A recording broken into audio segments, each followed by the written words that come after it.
Mga kindergarten pupils, binisita ang Pilar MPS sa Lakbay Bulilit program.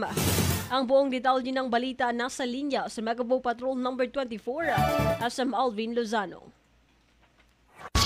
Bicol Network News Report!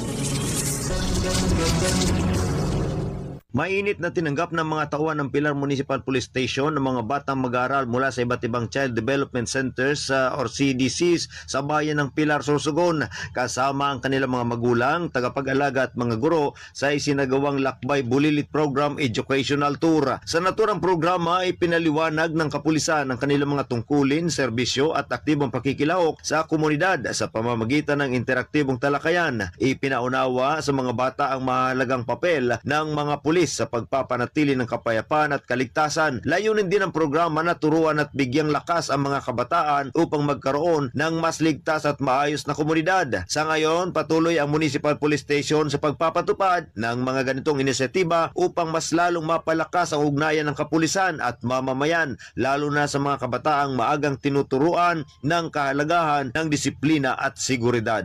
Kasama mo sa pagbabalita para sa Bicol Network News, Megawaw Patrol numero 24, Alvin Lozano, tatak tunay na serbisyo.